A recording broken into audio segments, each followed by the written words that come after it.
Hearing will come to order. Thanks to everyone for being here. The subcommittee meets today to examine Netflix's proposed acquisition for $83 billion of Warner Brothers Discovery. The transaction, extraordinary in both scale and in potential consequence, raises serious antitrust concerns that warrant scrutiny, which is why we're here today. Over the past few decades, Americans have changed the way that they view movies and television programming, and programming that we used to call television programming, but that now doesn't necessarily air over television. There was a time, decades before that, when movie night meant going to the theater. Then more recently, over the last 4 decades or so, there was a time when movie night might have meant a trip to Blockbuster or later to a red box, but that's no longer the case. Today, millions of Americans will stream their favorite classic movie or binge-worthy show, binge-worthy series right at home. Netflix has changed with the times as well, and Netflix has been a significant part of that change. They have grown into the largest streaming platform in the entire world. Netflix has more than 325 million subscribers, reaching 1 billion viewers. Premium Netflix streaming plans can cost as much as $300 per year to access Netflix's impressive and steadily growing library of content, both of licensed content and of original content produced by Netflix on its own, some of which we would describe as full-length feature films, others that we would describe as series. We would have previously described them as TV shows, even though they don't air on TV. With this merger, Netflix would acquire Warner Brothers Film and Television Production Studios, their streaming services, and extensive existing content library. These include Warner Brothers Pictures and Warner Brothers Television, HBO, HBO Max, DC Studios, and iconic franchises, including Harry Potter, Game of Thrones, Lord of the Rings, and some popular series, such as The Wire, The Sopranos, and Succession. The deal would not only give Netflix control over Warner Brothers' existing catalog of entertainment content, but also intellectual property for future productions. The transaction raises potential horizontal antitrust concerns. Netflix and HBO Max both offer subscription-based streaming video services and compete directly for subscribers seeking premium content. Additionally, Netflix and Warner Brothers compete to develop critically acclaimed films and hit series content. So the merger would eliminate these areas where they compete head-to-head in today's market. Not only do Netflix and Warner Brothers compete for subscribers and for content, but they also compete in a different direction. They compete for the employment and retention of creative talent, including writers, directors, actors, and other production professionals that go along with the process of producing this content. Consolidating 2 major employers within the same market inevitably has an impact on and can significantly weaken competition for that labor. The Department of Justice and the Federal Trade Commission have made clear that monopsony power, which here refers to the potential power to suppress wages or limit professional opportunities, is a cognizable antitrust harm, separate and apart from any monopoly-focused concerns. The Department of Justice has demonstrated this when it successfully blocked, for example, Penguin Random House's attempted acquisition of competitor Simon & Schuster. Second, this merger raises potential vertical concerns. Netflix is the largest global streaming platform, wielding an enormous influence due to its size over what audiences watch through its proprietary recommendation algorithms. Warner Brothers controls a portfolio of film and television content for its part. So combining dominant distribution with additional premier content creates the classic risk of what we refer to as vertical foreclosure. The merged firm would have both the incentive and the ability to put rivals at a disadvantage. It could withhold marquee titles, it could raise licensing fees, it could favor its own content with recommendations. On a platform of Netflix's size and reach, even a small set of changes in visibility could impact competition. This deal also has potential downstream implications for movie theaters. Now, Warner Brothers is a central force in theatrical distribution, while Netflix is generally favored streaming over theatrical releases. This consolidation would increase incentives to divert major releases away from theaters to streaming only on Netflix. That would reduce consumer choice and threaten the viability of movie theaters. Now, these risks are amplified by data ownership. Netflix already, due to its innovation and investments in this area, has unmatched insight into viewer behavior. Combining that with the content library of Warner Brothers could further entrench Netflix's dominance and raise barriers to entry, make it harder for nascent competitors to enter the market and compete effectively. Antitrust cases are often decided on the basis of market definition, how you define the market in which the merged entity would make its appearance. It makes a big difference. In a subscription video on demand market, if it were defined in that way, the combined firm would likely exceed the 30% market share threshold, thus triggering a presumption of illegality established by the Supreme Court in longstanding precedent, the United States versus Philadelphia National Bank. Additionally, this merger does not occur in a vacuum. It doesn't occur in isolation. Netflix recently secured an exclusive multi-year agreement with Sony Pictures. This arrangement, announced really just in the last couple of weeks, suggests a broader strategy to consolidate even more premium content behind Netflix's own paywall. Even the uncertainty surrounding this merger risks weakening Warner Brothers as a strong, independent competitor to Netflix, which it currently is. So all told, one might say that Netflix seeks to become the one platform to rule them all, or at least to exercise a significant amount of market dominance. The merger raises numerous antitrust concerns. In a nutshell, consolidating both production and distribution power. If approved, the merger will likely shape in a really significant way how Americans access movies and series for many decades to come. I look forward to hearing the testimony from our witnesses, and Ranking Member Booker, we will now proceed to you and hear your opening statement. I'm really grateful for Chair Lee for organizing this hearing in partnership with my team.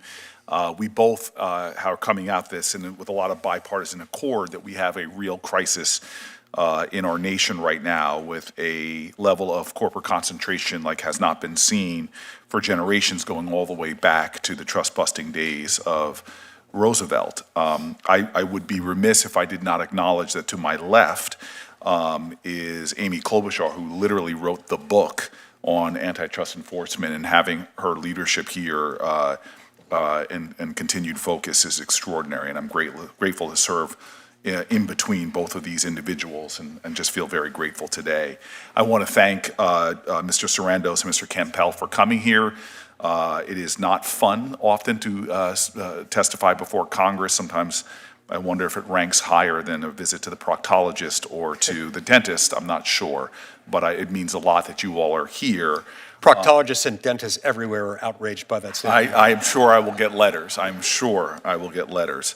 We're going to examine a lot of the specific facts of this proposed Warner Brothers Netflix merger, but I do want to say very specifically that there is an absence. I believe that this sale of Warner Brothers to any competitor could have serious consequences for consumers and for the television and film industry. And the absence of not having Paramount Skydance here, who has made a hostile takeover, is frustrating. I invited David Ellison, Chair and CEO of Paramount Skydance, to appear today. Mr. Ellison declined, stating that Paramount, quote, does not believe it would be useful or helpful for them to participate as a witness because their offer had been rejected. I'd like to just ask for unanimous consent for this letter to be submitted into the record. I do want to thank Mr. Ellison, though, for meeting with me and I know other senators in person to answer our questions. It was actually a very fruitful conversation. It's unfortunate it wasn't in public. Paramount's still a player here. They have made a hostile bid of $108 billion. And for that very reason, I again just want to state that their participation would be really relevant to this hearing. And it would be, in fact, be helpful for Congress to question them about this effort, especially given the serious concerns that I have regarding President Trump's involvement in the deal and the allegations of political favoritism. We're in an unprecedented time where we're seeing executive power being exercised in a way that Congress should be checking. We have seen allegations that Paramount has promised the president to make sweeping changes to CNN after Trump said that he thinks, quote, the people that have run CNN for the last long period of time are a disgrace. I think that it's imperative that CNN be sold, end quote. Days after the Netflix Warner Brothers deal was announced, President Trump purchased $2 million in stocks and bonds in both Netflix and Warner Brothers. I think it's outrageous for any senator, any House member, or for the president or vice president for that matter, to be trading in individual stocks when they have extraordinary insider information and influence over policies that move corporate power. This is, again, another example of the corruption that is cancerously attacking our democracy. President Trump is using government power to reward allies, punish perceived enemies, and enable private enrichment at rates we have not seen before. While ordinary Americans are left paying higher prices, consumers are suffering, and money is siphoned off to the top, leaving families and workers worse off. And aside from the concerns of this administration's exploitation of antitrust enforcement, the acquisition of Warner Brothers Discovery by either Netflix or Paramount or any other competitor would result in concerning consolidation of a sector of our economy that has already been putting a squeeze on consumers and artists. Let's be clear, the sale of Warner Brothers to either Netflix or Paramount would have a significant impact on tens of thousands of Americans that work in the entertainment industry and American consumers. I've been hearing from people throughout this industry concerns, fears, worries, legitimate folks that don't have a political axe to grind who are very concerned about the matters we're discussing today and how they're going to impact their lives. So this is not an either-or situation. With either merger, another corporation will gain significant control over what we see, what we hear, and the news we consume. The acquisition of Warner Brothers Discovery by either Netflix or Paramount or any other competitor would result in consolidation of a sector of our economy that is already seeing significant consolidation. It's something that we should be talking about and we should be asking the serious questions. With either merger, another corporation will have that control, increased control over what we see, what we hear, and what news we consume. Now, let's be clear. I was born in 1969. My father made me sit down and watch Star Trek and watch Nichelle Nichols, one of the first African-American women to star in a show like that. Made me watch movies like In the Heat of the Night. So much of our culture was shaped by extraordinary artists who showed diverse voices, who dreamed and saw a future that seemed almost impossible, that in fact there'd be a black senator sitting right now as a ranking member of this kind of committee. Art matters. Art is vital. With a merger like this, it has real concerns about art, about culture, about the voices of Americans, about the moral imagination of a nation. For years, workers, creators, and consumers have been told that consolidation in media and streaming would mean more choice, more unique stories, lower prices. I don't think we've seen that. What we have seen with each merger is higher subscription costs, fewer streaming options, shrinking creative opportunities. I've heard them from artists that I know personally. They speak of lower pay and growing instability for workers across the industry.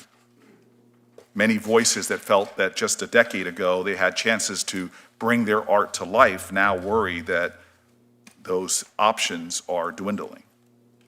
Even now, pre-merger, a small number of streaming companies control a lot, from content production to distribution and to the actual platforms through which consumers access entertainment.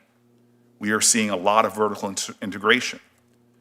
We know Netflix power. I am a subscriber. I watch Netflix with probably hours I don't want to confess here in an open hearing and put on the record, but it is the dominant streaming platform of my household as well as in our nation.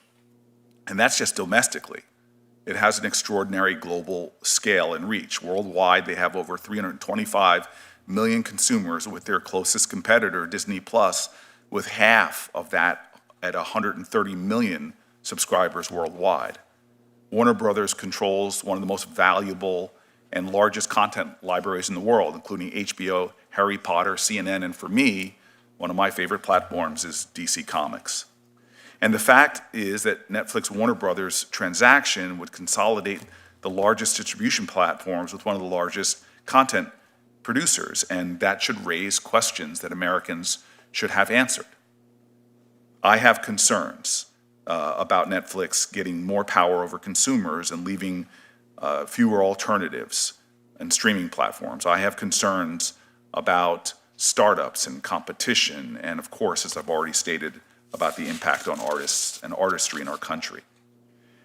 I am angry about our antitrust laws, which have been ignored by Democrats and Republicans in the White House. I believe that we are now seeing consolidation that is screwing Americans from our farms to pharma.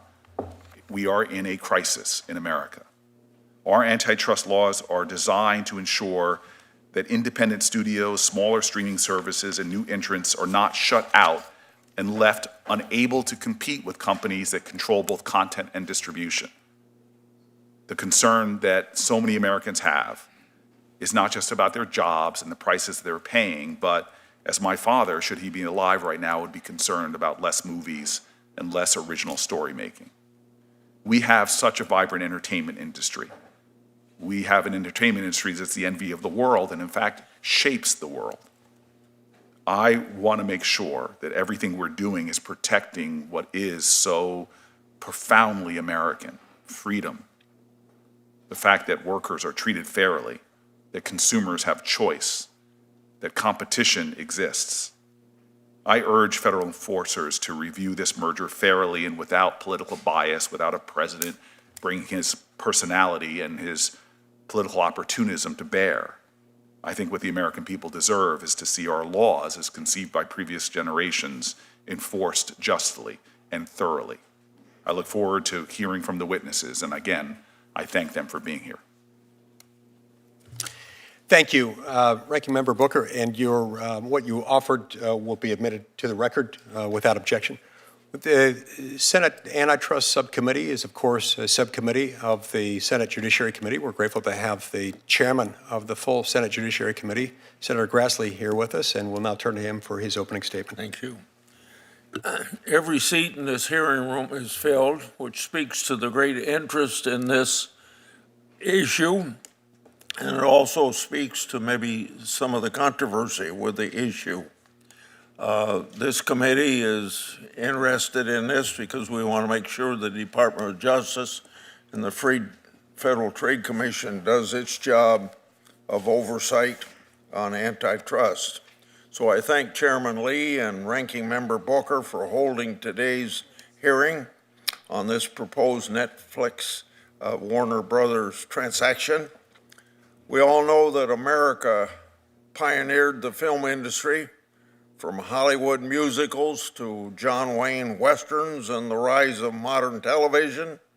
Families still enjoy watching shows together, and it remains an very important part of our culture. But how people watch these productions has changed quickly. The proposed transaction this committee will focus on today would combine Netflix, a leading subscription streaming platform, with Warner Brothers studio assets and HBO Max, another streaming service. This proposed merger could affect prices and choices. Congress enacted the antitrust laws to protect competition and consumers. The Department of Justice and the Federal Trade Commission must apply those laws using a neutral, evidence-based approach, and Congress has an oversight role to play, and that's why we're here today. Opponents warn that this deal could reduce head-to-head competition in subscription streaming and lead to higher prices or less innovation.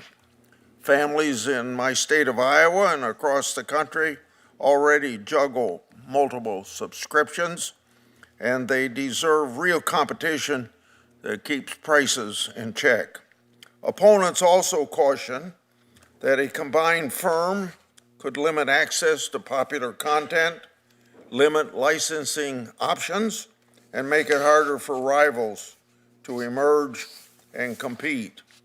Theater owners worry about shorter release windows and fewer wide theatrical releases, which could harm neighborhood cinemas, those they employ, and affect local economies. Competition in this sector doesn't only depend on who has the most subscribers. High-quality franchisees and libraries can shape competition by affecting what rivals are able to license, and also affects what choices consumers ultimately have. Control of both a large platform and a deep library of films and shows can affect the bargaining power across the industry. So I say regulators ought to examine those dynamics very carefully. The companies will, of course, argue this transaction will improve quality, expand distribution, and create efficiencies that help them invest more in content. Those claims deserve fair scrutiny. Any claimed benefit must result from the merger itself, be verifiable, and likely make content available to more families. Further, and importantly, merger review shouldn't be used as a strategy to keep a company from moving forward for years by limiting its ability to pursue lawful alternatives while market conditions continue to change. So I encourage our antitrust regulators to carefully scrutinize this transaction to ensure that competition is not undermined and to make sure that consumers are protected. So I thank all the witnesses today for the testimony, and I look forward to the discussion. Thank you, Mr. Chairman. Thanks so much, Mr. Chairman. The Ranking Member Durbin, the Ranking Member on the Judiciary Committee, has a conflict. Will be here later, so we'll be able to hear from him in due course when he arrives. Now I'm going to introduce our two witnesses for today. We've got Mr. Ted Sarandos, who's the co-chairman and executive officer of Netflix, and we've got Mr. Bruce Campbell, the chief revenue and strategy officer at Warner Brothers Discovery. If the two witnesses will please rise and raise your right hand to be sworn in. Do you swear or affirm that the testimony you're about to give to the subcommittee will be the truth, the whole truth, and nothing but the truth, so help you God? Thank you. Let the record reflect that all witnesses answered in the affirmative, and thanks again for being here today. We'll now hear your opening statements. Mr. Sarandos, we'll start with you, and please begin with your opening statement. Thank you, Chairman Lee, Ranking Member Booker, members of the subcommittee. Really my honor to be here today. A combined Netflix and Warner Brothers will strengthen the American entertainment industry, preserve choice and value for consumers, and create opportunities for creators. I'm happy to answer all the questions about this deal. I thought it might be a little helpful to spend a few minutes to talk a bit about myself and about the company. I grew up in Phoenix, Arizona. I was the son of a union electrician and a stay-home mom. They were too young to have 5 kids, but they did, and the house was crazy. So I found a lot of comfort in front of screens, either ducking into the theater, get out of the Arizona heat, or parking myself in front of a TV, which I've did for an embarrassing amount of time. As a teenager, one of my first jobs was working in a local video store. And it was behind that counter that I learned so much about the importance of stories. I watched people roam around the store, reading the backs of boxes, desperately asking strangers for reviews, trying to figure out what to watch. And I figured out that I had a pretty good memory for these movies and these titles and these directors, and I could help people find movies they otherwise would have missed. And it felt great to help them. Home entertainment and the video store gave consumers value, choice, and control. But you had to do the distribution by yourself. You had to drive back and forth to the store. That experience started a chain of events for me that led me to Netflix, which at the time had a couple hundred employees and was stuffing envelopes and using the US mail to send DVDs around the country. It solved the distribution burden for consumers, broadened choice, and deepened value. No matter where you lived, you had access to nearly every TV show and every movie ever made. But you had to stand around waiting by the mailbox to rent them and return them. So in the late 1990s, we saw how the internet was about to change entertainment as we know it today. So we built the technology to stream shows and films. Finally, fans had access to thousands of choices, with total control of how and when to watch them, and at a tremendous value relative to TV. Over a decade ago, we began programming our own programming, like House of Cards and Stranger Things and The Crown, and movies like The Irishman and Marriage Story, Red Notice. Netflix productions have already created more than 155,000 American jobs, contributed $225 billion to the US economy. We have filmed in all 50 states. While other media companies have been cutting back their content spending, we have increased ours. If you're wondering if we're in this for the long haul, we're spending $1 billion right now to transform the old Fort Monmouth military base in New Jersey into a state-of-the-art production facility, revitalizing the local economy there. We also export American stories to the world. About the only place you won't find Netflix is China, because they censor us and block us. With Warner Brothers, we're going to create more economic growth and create more value for consumers. Warner Brothers' assets are very different from ours. They have a century of iconic IP, they have a world-class theatrical distribution business, and their studios produce and license TV shows to other networks and other streamers.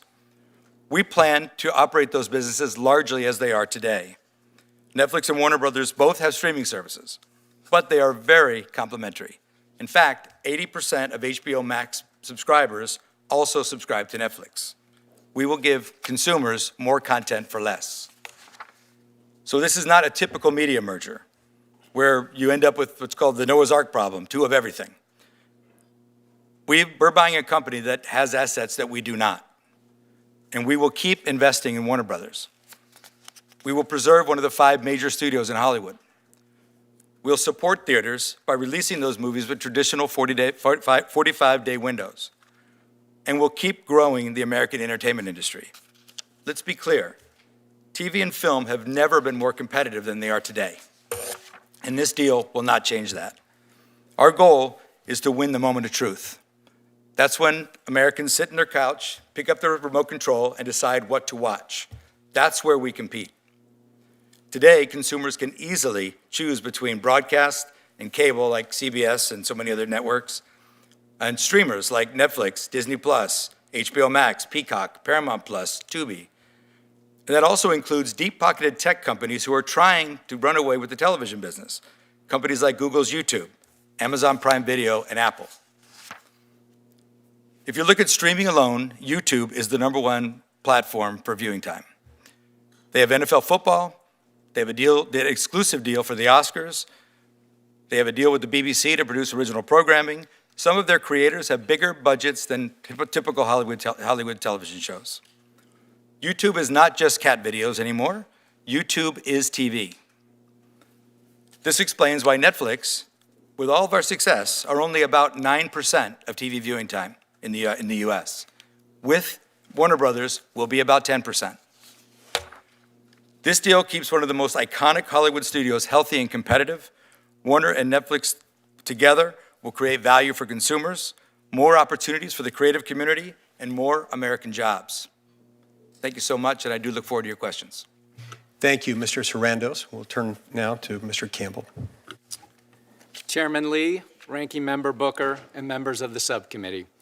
Thank you for the opportunity to appear before you today to discuss Warner Brothers Discovery and our decision to accept an offer to merge our studios and streaming business with Netflix, while continuing our previously planned separation of our news and sports television networks into a new company, Discovery Global.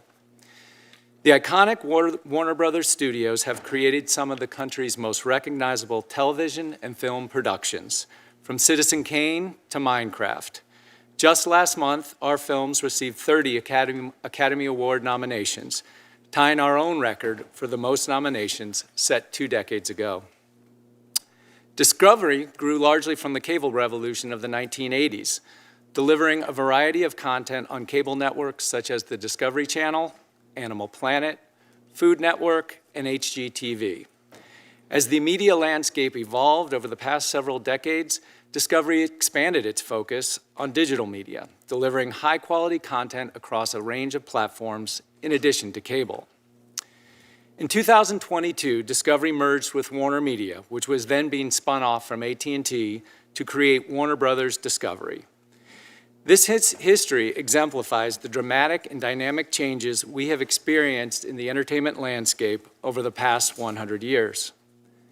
Today, those changes are only accelerating as consumers access video content through numerous paid and ad-supported services. Consumers are experiencing a flood of options, including expanded social media platforms, digital and interactive games, and dozens of other entertainment options that compete for consumers' interest and attention. This increasingly complicated media landscape has also resulted in considerable consumer frustration. The abundance of streaming options has made it more challenging for consumers to find the content they want. Advertising revenue is also less stable due to marketplace changes such as the move to on-demand streaming services and the rise of social media. At Warner Brothers Discovery, we have continuously sought to innovate and respond to the changing marketplace. The 2022 merger gave us the ability to identify and align common business strategies. We found our alignment with our combined collection of sports, news, and other cable networks. And we saw a different collection of business opportunities with our studios and streaming business. We concluded that the company would be best served by separating the studios and streaming division from news, sports, and entertainment networks, such as CNN, TBS, and HGTV. Last summer, we announced plans to split into 2 companies, Warner Brothers and Discovery Global. The separation strategy was designed to position each company for long-term success by enhancing the strategic flexibility and sharpening the competitive focus of each entity. That decision prompted others in the industry to look anew at the company and our world-class collection of media franchises, brands, and properties. Last fall, we began to receive various outreach and offers, including most significantly from Paramount Skydance and Netflix. Our board responded with a full review of the company's strategic options. Paramount Skydance, Netflix, and another company made a variety of offers that our board considered carefully and fully. Ultimately, after careful evaluation of the competing offers, our board unanimously determined that Netflix's offer was and remains the best opportunity for our company. In this proposal, we saw a compelling and unique opportunity to combine our existing separation strategy with the strengths of Netflix. This vertical merger permits Netflix to expand its nascent movie and television production capabilities with the addition of the Warner Brothers studio assets. It gives our production capabilities access to Netflix's popular and consumer-friendly streaming and distribution platform. The merger also permits us to continue our planned separation of the global networks business, which we continue to believe is in the best long-term interests of the company. At the same time, the board continues to review and evaluate additional offers as they have been received to determine if any are superior to the Netflix offer, consistent with the board's obligations under law. We are excited about the future of the combined company with Netflix, and we look forward to providing consumers with thrilling and entertaining content across all of our storied media properties for many years to come. Thank you, and I look forward to answering your questions. Thank you so much. All right, we're now going to proceed to questions. Each senator will have 5 minutes to ask questions per round, and we'll alternate between Republicans and Democrats in order of seniority subject to the early bird rule. And as I mentioned earlier, Ranking Member Durbin has had a conflict, so when he arrives, we'll hope to hear his opening statement as well.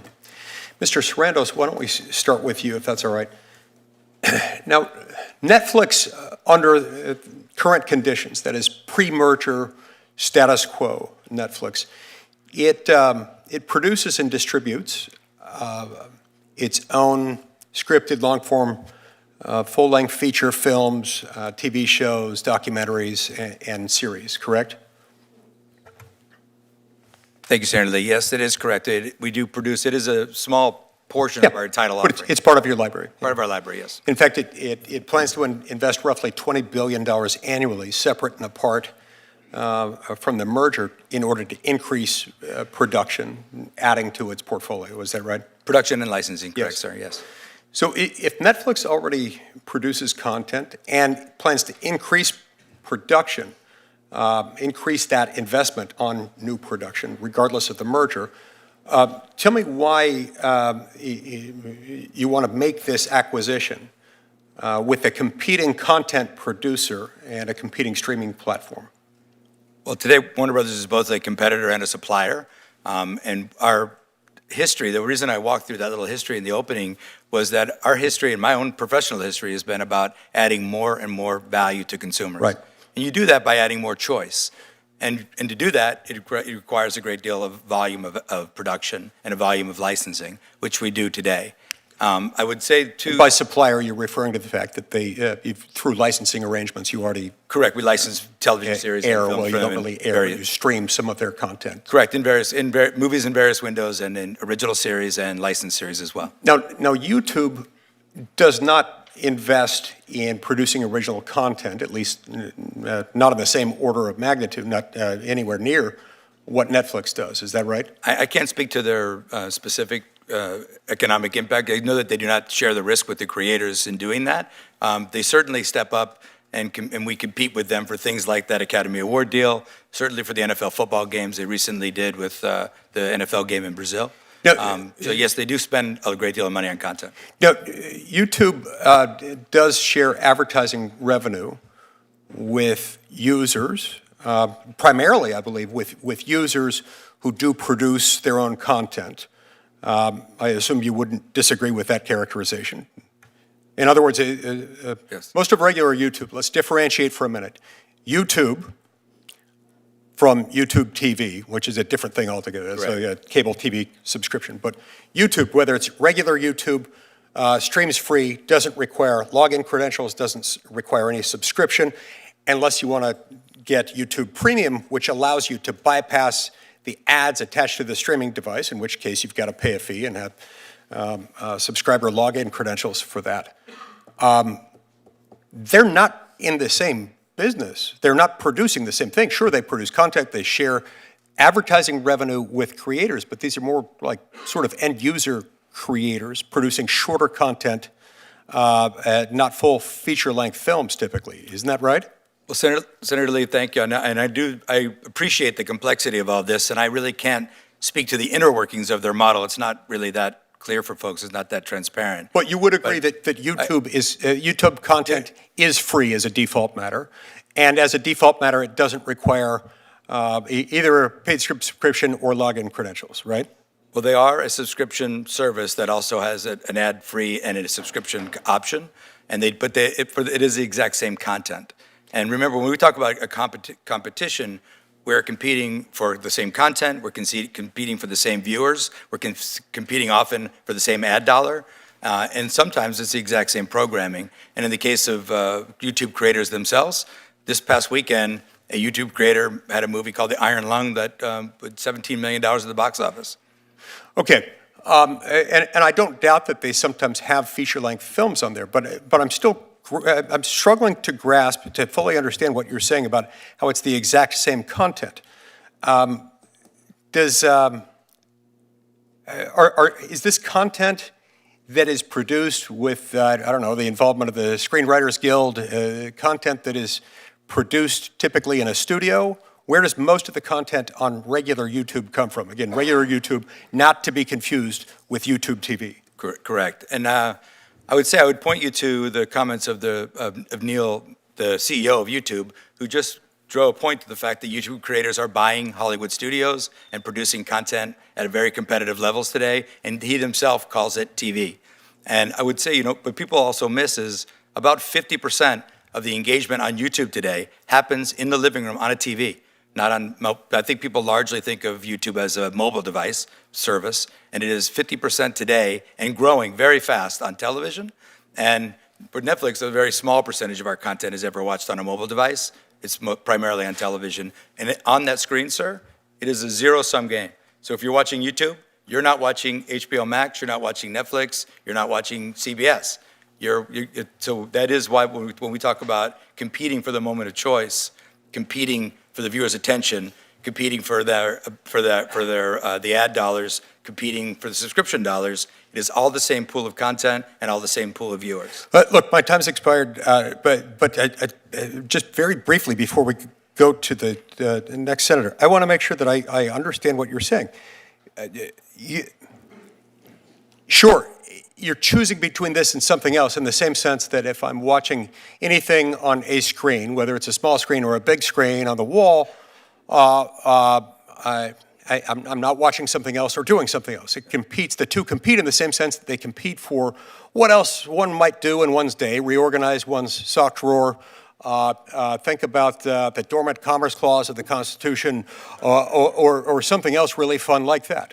But it's not necessarily the same content. In fact, YouTube, regular YouTube, not to be confused with YouTube TV, which is like a cable subscription thing, the lion's share, the overwhelming share of what one consumes on YouTube while watching YouTube is not full-length feature films written by screenwriters produced by full studios, is it? Are we okay on time for me to answer? Well, yeah, just answer quickly, and then we'll go to Senator Schiff. So the exact splits of what type of programming is seen on YouTube is not, again, there's no transparent reporting of the viewing, except for what shows up as a view count on YouTube, unlike the other counts. But I would tell you that it is increasingly the exact same programming, meaning if you did not watch Saturday Night Live on Saturday night, you probably watched it on Sunday morning on YouTube. Okay. The exact same show. I may want to get back to that in a subsequent round. Senator Schiff, you have the button. Thank you, Senator. Thank you, Chairman, and thank you, gentlemen, for being here. I appreciate the opportunity to hear from you. Mr. Cameron, let me start with you. Most of, I think, well, a lot of my concerns, whether it's this merger or the proposed Paramount merger, have to do with the impact on the workforce, impact on consumer choice and cost, among other things. Most of the media consolidation we have seen has not resulted in lower costs for consumers, but has resulted in a lot of layoffs and job losses. Do you think that will be the case here? That is, as a result of this merger, should we expect there'll be a round of layoffs, and how large? Should we expect consumer prices to go up? And if not, why should we think this will be the exception? Thank you, Senator. No, I think the answer is no in both cases. One of the reasons that the Netflix offer appealed to us so much at Warner Brothers Discovery is, to Mr. Sarandos' point, that they don't have the type of film studio and film distribution infrastructure that we do today.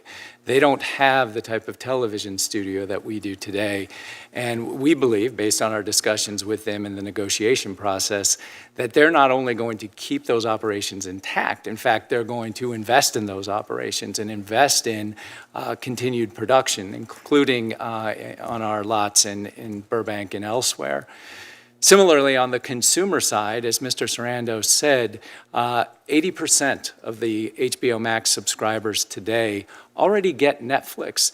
Now, with this transaction, Netflix will have the opportunity to offer those two services together at a discount.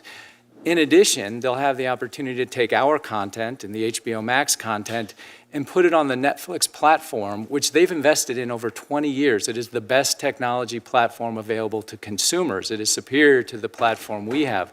I think that, too, will be very pro-consumer. And Mr. Sarandos, let me ask you about a couple of things, and I know we discussed part of this already, but Good to see you again. Mr. good to see you too. Share with us your thoughts on the impact on the theater industry. Yeah. I happen to be one of those people who loves to go see movies in the theater and be surrounded by other people experiencing the same thing.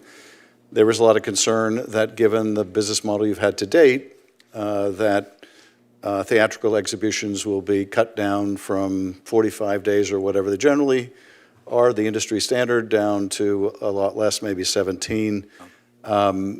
How long do you expect theatrical exhibition to be? How will that change or not change?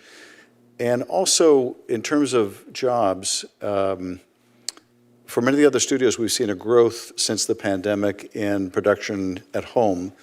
Netflix has been a bit of an outlier, though, where we've seen more production move overseas. Now, I know you're building a new facility in New Jersey, but what accounts for the production shift, the greater production shift we see of Netflix to production overseas, and how do you think that'll be affected by this? Well, thank you for asking, Senator. And let me work backwards on the question. We have some local for local production that happens overseas, meaning we have a service in South Korea and we produce some Korean content for the South Korean market in local language, local cast, local producers, that kind of producing. That happens separate and aside from this. Almost all of the vast majority of our content spend is produced in the United States. There's been many studios, including Disney, just recently moved all the Avenger movies to London. By way of example, there's production incentives that draw production away.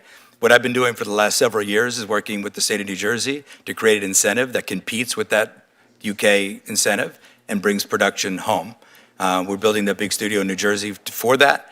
Since that incentive passed, we had 11 projects. 7 of them were slated to go to the UK, pulled back into New Jersey.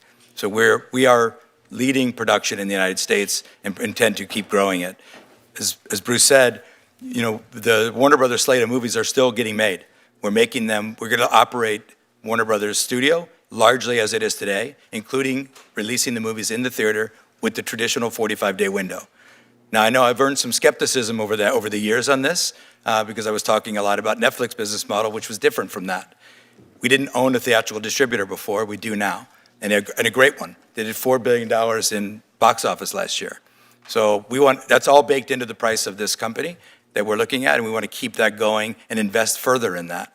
So this will continue to push up those jobs that we talked about and push up that production primarily in the US. So this will keep the theater business intact. This will definitely keep production in the US growing. I think what we've done in New Jersey is going to change the course of production in the US completely, and I think other states will see the value of that as well. Well, this gives me a perfect final opportunity to do a little self-promotion, Mr. Chairman. I have a bill that would provide a film tax credit analogous to what's been driving film production overseas, that's offered in other countries, and would welcome anyone who would like to work together. Greatly support you on that, Senator. Thank you very much. Thank you, Senator Shipp. Senator Hawley. Thank you, Mr. Chairman, for calling this hearing. Welcome to the witnesses. Mr. Sarandos, if I could just start with you, let's continue to talk a little bit about the labor impacts here, if we could.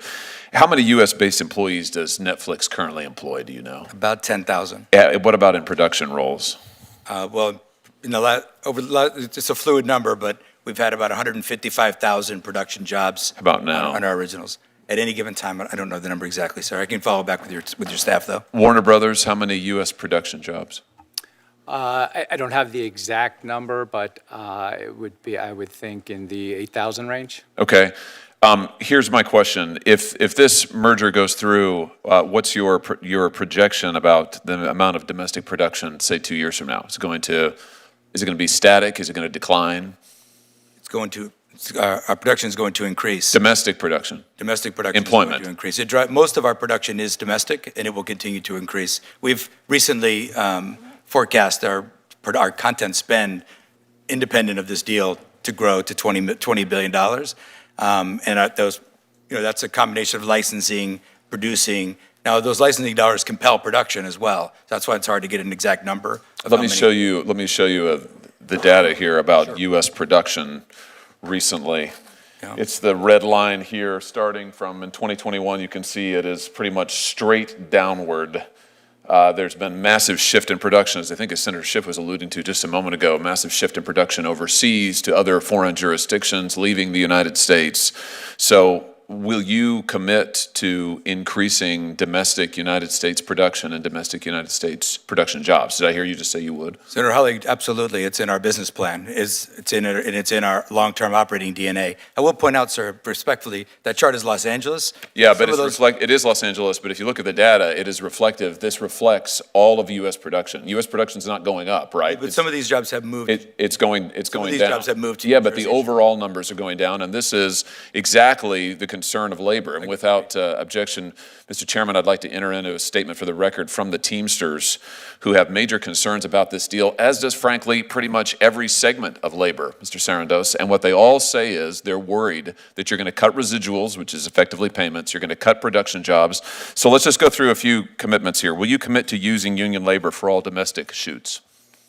We do use union labor. Will you commit to using it in the future for all of your domestic shoots, if this deal goes through? Senator Hawley, we do use, this is the most unionized industry in America, and we use union labor on all our production. And you're going to going forward. I'm looking for a commitment. You have my commitment. Will you commit to a 45-day or longer theatrical release window for major Warner Brothers films? Senator Hawley, I just said that I would do that under oath, so yes. Good. And will you commit to fairly compensating your workers in the industry with residual payments? Well, our top-of-market payment has been Netflix's business philosophy since we started operating over 25 years Listen, ago. what you have been routinely accused of compressing and reducing residuals, it's one of the biggest objections to labor to this deal. So let's see if you can lay that to rest today. Will you commit to full residuals?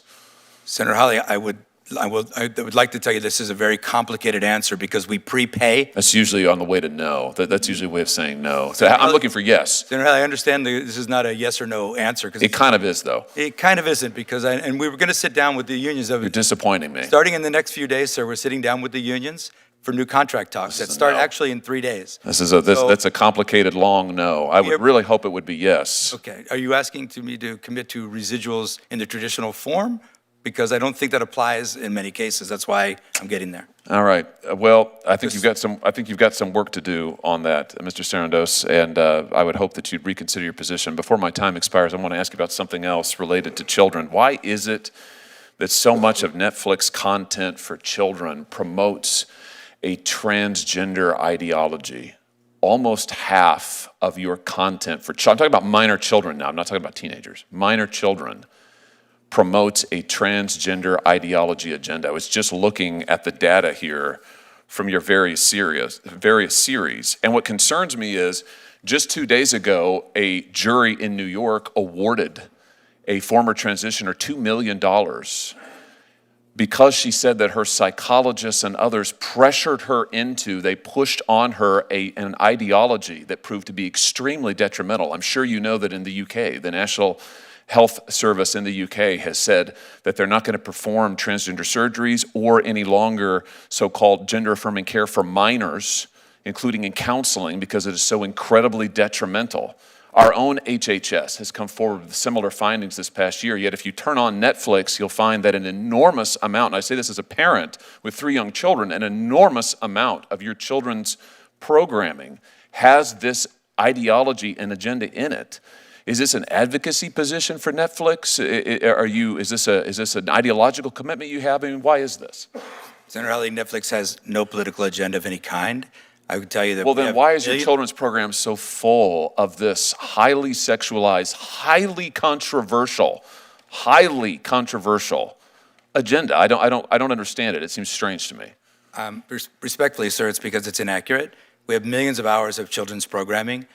You're can't- saying it's not there. You don't have trans. You don't feature trans characters, trans storylines, trans themes. It's not in your programming. I'm saying we feature a wide variety of stories and programs to meet a wide variety of people's tastes. Why is almost sensibilities. half of it? Why does almost half of your children's program feature this highly controversial, highly sexualized material? That just seems strange to me. It can't possibly be a reflection of the population. Senator Hawley, I don't have any idea where that number would come from or what that would be. I don't believe that's been your personal experience, but I can't speak to that. Well, what do you mean you don't think it's been my personal I don't- experience? You I don't don't think think- that I monitor what my children watch on your... Here's what I tell you what my personal experience is since you bring it up. My personal experience is that my 3 children, I can't let them watch anything they want on Netflix. I can't let them watch anything on Netflix unless I preview it, because I don't have confidence in what's on your platform. I don't know what they're going to encounter, and I tell you what, I don't want my kids being pushed an agenda about their sexuality or gender identity when I have not had the opportunity first to discuss it with them and to form them in that. And I, frankly, on behalf of parents around the country, it offends me that Netflix is pushing this content at parents in what seems to be a very coordinated, thought through, planned out agenda in a way that, frankly, I think undermines parents, certainly undermines me and my wife. We have to watch every show beforehand before we can let our kids watch it. Now, I don't know. That seems pretty concerning to me. I know you make a gob of money on it, and maybe that's the answer. But it just seems to me that it's a disservice to the parents of this country, particularly given what's happening with our youth on this subject. Senator, if I may answer, like I said, we have millions of hours of content on Netflix at any given time. We have state-of-the-art tools for you to manage those choices for your children and to block any title that you might be offended by for any reason. So we are parents at Netflix as well. We share all your concerns about raising kids and also the ability to raise them as you see fit in your household and anyone else's household as well. My concern is that you don't share my values or those of many other American parents, and you want the United States government to allow you to become one of the largest, if not the largest, streaming monopolist in the world. I think we ought to be concerned about what content you're promoting. Thank you, Mr. Chair. Thank you, Senator Hawley. Senator Booker would be next. He is deferred to Senator Welsh. Time's yours. Thank you, Mr. Chairman. Thank you, gentlemen. Appreciate you being here. I think, Mr. Sarandos, when we met, I indicated to you the big concern I have is what's the impact on the creative community. Yes, sir. If this merger goes through, you'll be huge, and the folks that are creating content will have to come to you. And it's hard to see how, with fewer outlets for a person who, or creators who have something special to present to the American people, if they have fewer options, it's going to suppress creative content. Can you address that? Absolutely. The best way to keep giving opportunity to creators is to make more content, make more productions. Netflix is leading the way in doing that. And I would say that into this merger, we intend to keep these operating entities operating exactly like they are today with independent creative groups who do that buying.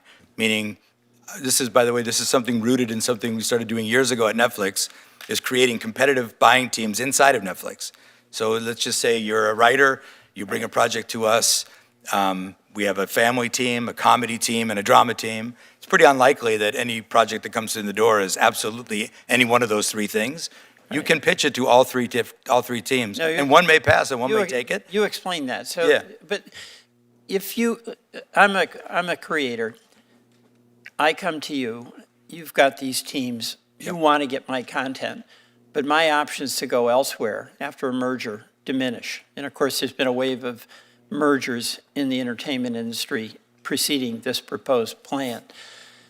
You also have a business responsibility to Netflix to control cost. One of the ways you control cost is you pay me as a creator less. And me as a creator, if I have fewer places to go, there's less competition for you. Isn't that dynamic, like real and inevitable with this merger? As I said, so we're keeping every one of those buying entities open for business, meaning that if you don't sell your show to Netflix, you can sell that show to HBO. If you don't sell it to Netflix for feature film, you can sell it to Warner Brothers. And all 4 may want it, and it's very common in the business.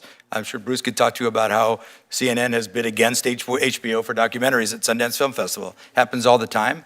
Everyone is focused on doing best by the consumer, Okay. And the way let we me win ask- is to get the best product for the Right, consumer. thank you. I'll ask Mr. Campbell. What I understand is that the Writers Guild of America, after the Warner Brothers Discovery merger in 2022, the merged firm canceled and wrote off about $2 billion in content.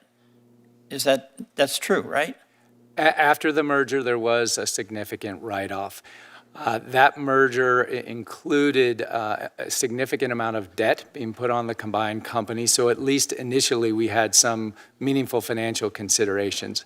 Since that time, we've invested significantly in content, and our content investment has grown every All year. right, so this is really the question that I need to be answered. I think it's incredibly important that we have more content, not less. I think it's incredibly important that we have creators and writers and producers having an opportunity to get their story to us, to try to get the benefit of stories that are told to America about our own experience. And it's just hard for me to understand how, if there are fewer buyers, where there is less opportunity for competition, it's going to result in more content. You're telling me I'm wrong? No, we know as a successful studio, both on the television and film side, the way you're successful is by convincing the creative community that if you come to your studio, you're going to get a fair shake. And as Ted has... there's something wonderful in the culture of a good company, right? And Warner Brothers has done extraordinary things, but it's really, as I understood it, been really committed to movies and creating incredible movies. Netflix is astonishing in what it's done. Out of nothing, it creates streaming, which is very, very popular. All of us use it. But if you're going to be in charge of Warner Brothers, you'd like to say that nothing will change. But don't we usually hear that anytime there's a big merger, that nothing will change and it'll all be better? So prove it. Senator Welch, I'd like to explain that because, like I said earlier today, most media mergers have fared poorly. I agree. Mostly because one of two reasons. Either you have the Noah's Ark problem, you bought a company that has the exact same sets of assets that you do, so that's all you do is cut everything in half and look for the profit, squeeze it out. That's not what we're doing. We don't have any of these assets that we're buying from Warner Brothers. The other problem usually is a company that doesn't have particular expertise in that business, and they wind up just sucking cash out instead of putting cash in. We have a particular expertise in this business, and we have a strong, healthy balance sheet to keep investing in this business. Now, it is different from previous media mergers, I know that. But I will tell you, I've been at Netflix for over 25 years. We have done, every year we've been successful by doing things differently. And this media merger will be different than any of the others because we actually need these people. We need those movies, we need those series. So we're going to keep them all operating, and I want them to compete with one another, just as if we didn't own them. And it's very common that the teams inside of Netflix compete for the same project all the time. Thank you. Yeah. Mr. Chairman, I yield back. Thank you, Senator Welch. Senator Sprint. Thank you, Mr. Chairman. Mr. Sarandos, you are currently the co-CEO of Netflix, is that correct? That is correct, sir. Yes. Okay. And until recently, you were the chief content officer, is that correct? It's been a couple of years now, yeah, but yes. Okay. Do you think Netflix is a powerful company? We're a successful company. Okay. I think it's pretty powerful. That's probably why we're here today, right, to judge whether or not it becomes anti-competitive in some particular way because of the power that it wields. You just said a moment ago that Netflix does not have a political agenda. Do you think Netflix is a politically biased company? No, sir, I do not. Okay. Would it surprise you if I told you that, what percentage of donations from Netflix employees and other folks affiliated with Netflix go to Republicans versus Democrats, do you think? I saw a number published a while ago. It's very high Democrat. Like 99%? Could be, yeah. Yeah. That seems pretty high. Do you think that indicates any kind of bias by the company? Sir, Netflix doesn't have a political giving arm. It does not have, we don't have an active PAC. We don't influence our employees to do anything, and our employees can support issues and candidates at their will. Okay. On June 20th, 2020, on its X page, Netflix posted a video titled, quote, "To my white friends, guilt, shame, embarrassment," end quote, and saying, quote, "We need to do everything in our power to amplify that message." Do you stand by that statement? I have no recall of that statement at all. Okay, I just read it to you. Do you have an opinion about it? I don't have any idea what context it's in or anything. It Okay. sounds, In the sounds wake like a of social media. in the wake of the George Floyd riots on June 20th, Netflix posted on its page, "To my white friends, guilt, shame, embarrassment." What does that mean? I think that is an uncharacteristic post that I'm deeply regret if that got posted that way. Okay, well, it did. Netflix also said on May 30th, "To be silent is to be complicit." I don't, okay. I was just reading you some things that Netflix posted at the time. So you don't stand by that statement then? As I said, sir, we have no political agenda. Posting something like that would be quite political, but Right, I would agree. yes. I would agree with you there. And I would say, I hope that wouldn't happen again. Okay. Netflix also said on June 10th, 2020, that to implement the BLM, the Black Lives Matter agenda, Netflix understood, quote, that our commitment to true systemic change will take time. Do you still think that takes time? Are you still actively engaged in this effort? Again, sir, we're not engaged in political efforts like that. Okay. Any longer? And you're not, you were, but you're not now? I can't think of a period of time. Okay. I think of the time you're talking about was quite a volatile time for many companies. I think a lot of people said things they regret then. I'm just trying to figure out if they actually regret it or not. I'm not going to get into your quotes on DEI, but it seems that both you and Netflix both have made a habit of promoting DEI and wokeness. I'll just give a few examples. Netflix content is synonymous for the modern phenomenon of race swapping, both historical and real and fictional characters. Just a few examples. Netflix made Black Vikings. Netflix changed Cleopatra from Macedonian to black. Achilles changed from Greek to black. Netflix overtly sexualizes children in its Cuties film related to preteen girls. You mentioned earlier that you can block for titles. I'm not sure blocking the word cuties would shield kids from the over-sexualized content in Cuties. So I'm not sure that's sufficient enough. Netflix continues to push sexual and gender theory on kids, and maybe this is what was being referred to earlier. 41% of G-rated, kid-approved series contain LGBTQIA+ content. You are the co-CEO, you were the chief content officer until recently. Yes or no, does Netflix stand by its content production decisions? Senator Schmidt, we have a great deal of programming on Netflix for all left, right, and center. We have state-of-the-art tools for parents to manage what their kids see on Netflix. You can block anything. What you just described is exactly how it works. You block that title. No, but why would I block Cuties? What would, if a G-rated movie came out called Cuties, why would I have any belief as a parent that would be related to over-sexualized kids? That film you're speaking of is a MA-rated adult movie for adults, not for kids. And the larger point, sir, is that of all the American values that we all share, and I understand parenthood is hard, I understand it's a difficult world that we all navigate, but the one we value a lot is the First Amendment. A lot of that is freedom of speech. And, I get it. What I want to do is give creators a place to tell their stories and parents a place to control I have no parents. problem with a wide variety of content. That's not the issue. This is America. But I guess the point I'm making is that your company has made overtly political statements, has moved an agenda of DEI. You have Susan Rice on your board, the founder of sort of Barack Obama's DEI agenda. 99% of your employees contribute to Democrats to the tune of hundreds of millions of dollars. Your content's over-sexualized for kids. You're engaged in this very woke programming, overwhelmingly. You do have some other options, but overwhelmingly. So the question before this committee, and you come before Congress, why in the world would we give a seal of approval or a thumbs up to make you the largest behemoth on the planet related to content? It seems as though you have engaged in creating not only a monopoly of content potentially, but the wokest content in the history of the world. So forgive me if I'm a little concerned, not only as a parent, but also that somebody believes that we ought to have a wide variety of content options. There are some, but the overwhelming majority of your stuff right now is overwhelmingly woke, and it's not reflective of what the American people want to see. So respectfully, if you ask a Netflix member today, or a consumer today generally, how they view Netflix, I think that a proof point that we might be doing the right thing is they talk about Netflix in the exact same terms as they talk about the country. About 40% conservative, about 40% liberal, and about 20% don't know. You can look for and you can search for a character, an image, or But that's something. not what it is. Those are not the statistics I gave you.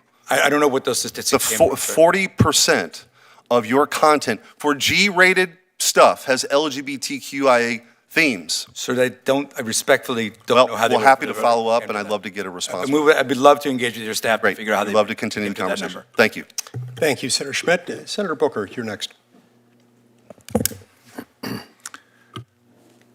I'm getting back to the subject of antitrust. Thank you. I guess I just want to start with asking for unanimous consent. Maybe, Mr. Sarandos, you and I can talk about it. I just want to enter into the record statements and letters from stakeholders in the entertainment industry, from a lot of respected groups that believe they'd be harmed by this merger, and they include Cinema United, the largest trade organization in the world representing exhibitors and the owners of movie theaters, a statement from the Future Film Coalition, a national alliance representing filmmakers, producers, distributors, and other impacted workers, a letter from the National Hispanic Media Coalition, Committee for the First Amendment, Writers Guild of America West, and other orgs that are opposed to this Warner Brothers acquisition by either Netflix or Paramount, and a letter from the International Documentary Association opposing any consolidation between major studios in Hollywood, as well, finally, as a letter from the American Economic Liberties Project urging the state attorneys general to block the proposed anti-competitive Netflix Warner Brothers Discovery transition. Chairman, can I introduce these to the record? It'll be admitted to the record without objection. And I guess my first question would be, why such a universal set of concerns, if not fears, that organizations who represent theater companies, who represent artists, who represent producers and directors, it seems pretty universal to me that people have a level of sophistication more than any senators about your industry seem to be really concerned. Could you shed some light on that? Yeah, I would have to start, Senator, with the fact that the industry has been under attack for 5 years now. The pandemic, a prolonged strike, production downturn for companies trying to squeeze more profits out of their businesses. Now, we've not been doing that, and we got through the strikes, and we got through the pandemic, and keep producing and keep growing. But anytime there's change, the parties that you just discussed get nervous, and rightfully so. They need to know that people are looking out for them, and we are looking out for them. I mentioned in the theaters, I have been asked to give a blood oath about the 45-day window. I think giving my testimony to you under oath is good enough. And I've known you personally for a long time, and to be a person of integrity. But I've heard more companies come before this body and make promises pre-merger that so many of them don't follow up. So let me just I would also add, Senator, if you don't mind, we have a long operating history of operating the way we do. So I think we could point to our track record of expansion and growth and more and adding more value to consumers. So if I may ask a direct question, then will this be a fully exclusive 45-day theatrical window? Fully exclusive to theaters, yes. And will this be self-enforced? In other words, if you fall short of that? That is the industry. It is the industry standard for self-enforcement. However, routinely, movies that underperform, the window moves a little bit. And Superman was a little shorter window, and Sinners was a little longer window, but they still could refer to it as a 45-day window. And so I guess the trend right now, though, is away from the theater experience. We are seeing a crisis of community in general in America. Theaters used to be, along with other great American sort of institutional experiences that brought people together across backgrounds, sitting in the theater. You and I both grew up with that in a way that I think is a cherished reality, but unfortunately, we're seeing market forces which control companies that are beholden to shareholder profits. We seem to have elevated that form of capitalism when companies in the past used to have many different stakeholders, but you all are a company that's beholden to your shareholders, and doesn't that mean that the forces that are moving against theaters, why we're seeing so many closures of theaters, would be affecting your decisions as well? No, actually, no. And in fact, now that we are in the theatrical business, we want to win in the theatrical business. We want to make movies that people care enough to go out and see. In fact, in the last couple of weeks, we've done things like we put the finale of Stranger Things in theaters around the country the weekend it came on Netflix, and thousands of people, thousands of sold-out shows, revitalized the theater business for what was otherwise going to be a soft weekend. We've done it in the past with these events. We've released our movies with the independent theater owners over the years all the time. And I think now that this is going to be part of our business, we're going to treat it as importantly as every other part of our business and win. And you do that by making movies that people care about and go out to do. I think Warner Brothers did an exceptional job of that this year. And they did $4 billion at the box office, which is one of the reasons why this company costs so much to buy. So we want to keep that going and actually improve and build on it. And so one of the last things I want to ask in this round is, that theater experience is something we're losing, this force of market forces that seem to be undermining the things that create community and connection. Another one is obviously sports. This summer, the FIFA Men's World Cup will culminate in Jersey, which I'm really proud of, as you can imagine.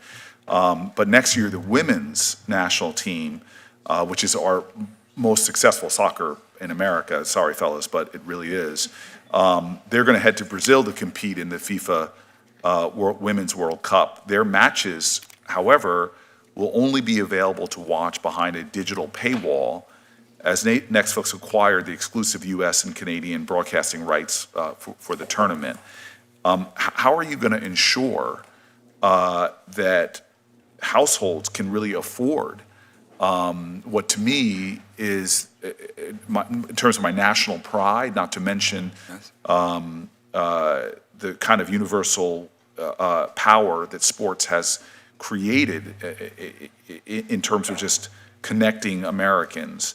It's so central to American culture.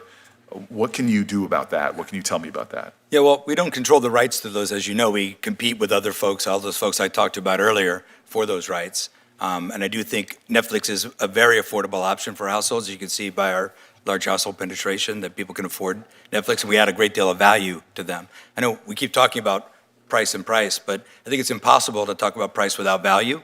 And a consumer watching Netflix spends 35 cents an hour to watch Netflix. 35 cents an hour. Just to put that in perspective, Paramount Plus is over 90 cents an hour. So I think when people talk about affordability, they're talking about, what do I get for my money? And I think Netflix has done a great job of keeping that down for the American consumers and for consumers around the world.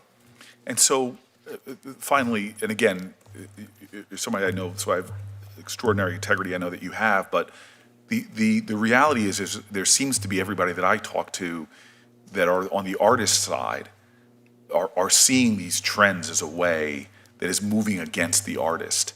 And with your capacity for empathy, do you understand that point of view? Do you understand those fears? I definitely understand those fears, and I'm, like you, very friendly with most of the folks who create movies and television, not just for Netflix, but for others as well. And I hear about their fears. And the one thing that I could tell you, the reason I told that narrative about my life is I've made my life about getting those films made, getting those series seen.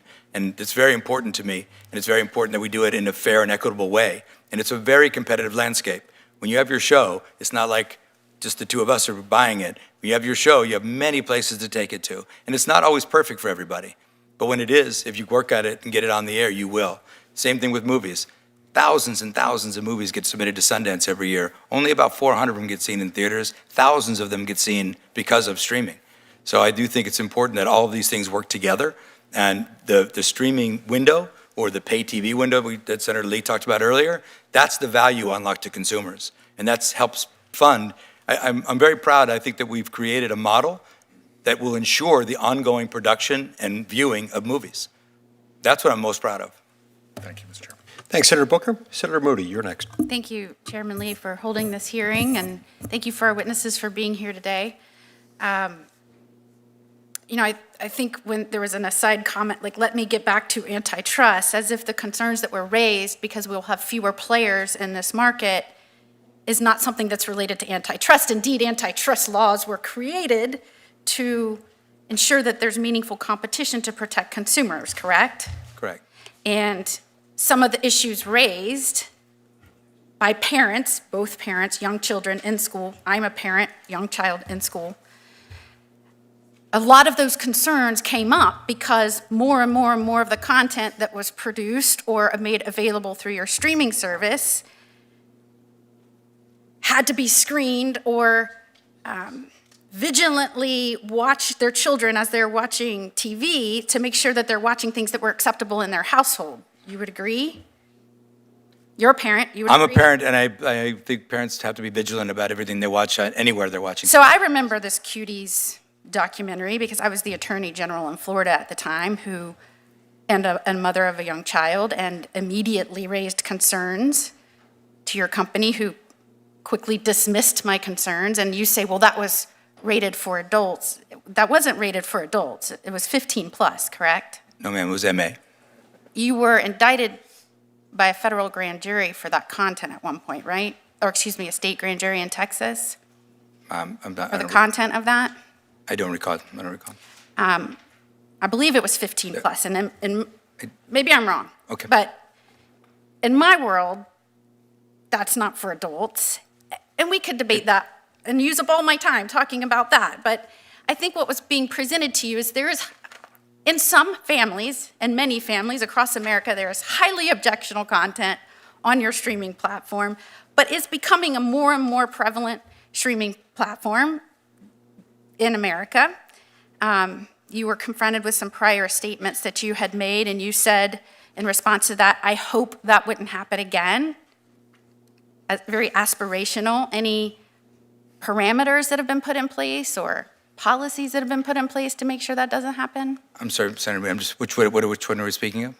The previous- numerous statements that were put forth Yep. by Netflix. Sure, what I said. You said, These are so, I hope that wouldn't happen again, as if just by a wish and a prayer, it will never happen again. But are there policies in place that would prevent statements like that? there are policies in place. Our social media postings are not a place for politics. Our business intent is to entertain the world. It is not to have a political agenda. There are policies in place to make sure. And What I'm saying we're is here- that these and are people who one do second. it. We're here because you're proposing to become even larger. And if there are folks across America that are already struggling with their limited options, you're proposing you become even larger, and I am just saying, maybe that shouldn't have been a joke. Let's get back to antitrust. Let's truly talk about whether there are going to be options. In fact, we need to make sure that indeed these laws are protecting American consumers as they're meant to, and they're not just, and Chairman Lee's concerns that they're not just a way for government to choose winners by stringing along acquisition, which I saw in the Biden administration happen. Do you think that, and I know you say that this might help with costs, that costs to consumers may go down? Or do you believe that you're going to have to put in place some sort of agreements to make sure that the competition remains strong and that consumers are protected in costs? Well, Senator, as I said earlier, this does not present a concentration risk that would require remedies like that. Our prices have gone up slower than all of our competitors, and as I was just saying to Senator Booker, they also offer much more value for the money. Again, I think consumers feel value in what do they get for their money. Am I wrong? In the last 10 years, hasn't Netflix costs already doubled?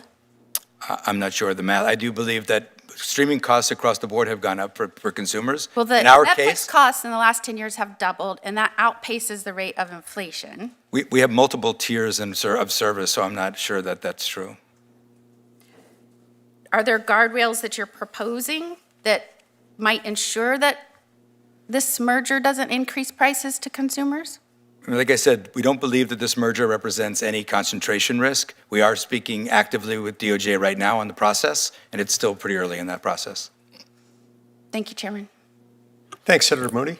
Senator Klobuchar, you're up next. Thank you, Mr. Chairman. There's another spotlight hearing with the brothers of Renee Good, and that's why I've been going back and forth, so I appreciate your understanding. So I think everyone knows I've had long-time concerns about competition, and anytime the biggest player in the industry seeks to get bigger, there is concern for consumers. Netflix has been noted as the most popular streaming service in the U.S., and through this acquisition, it would take over the rival streaming service HBO Max, potentially giving it power to further increase prices.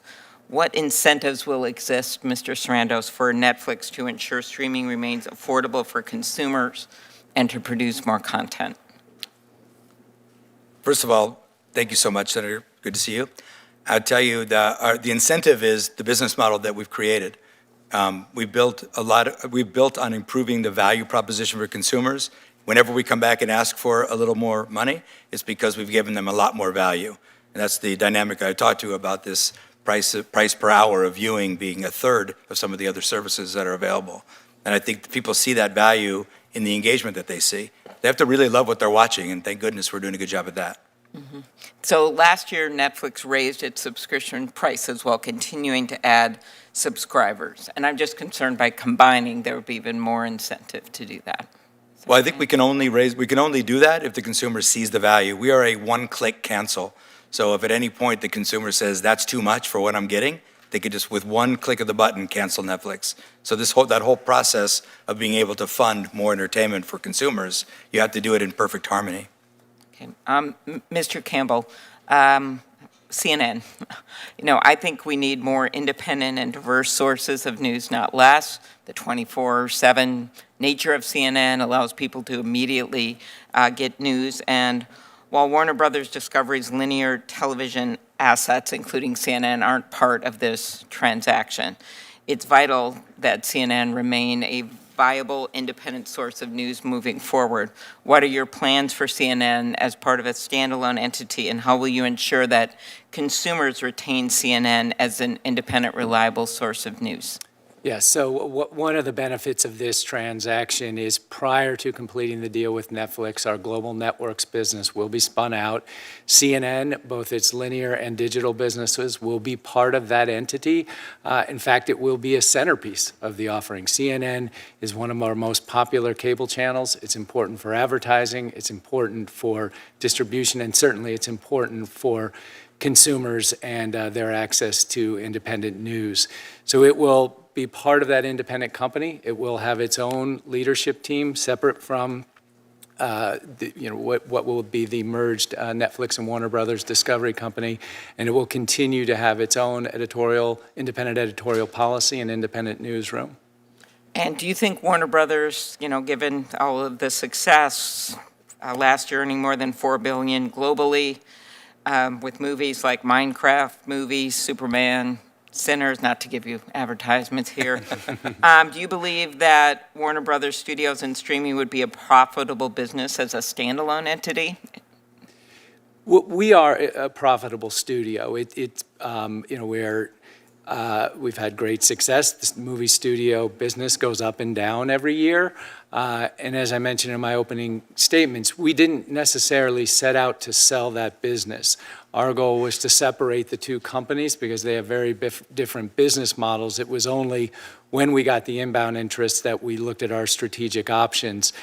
Certainly, under Netflix leadership, I think there's an even greater opportunity for that Warner Brothers business to grow. I know that Ted and his team are committed to continuing to invest in the great content there.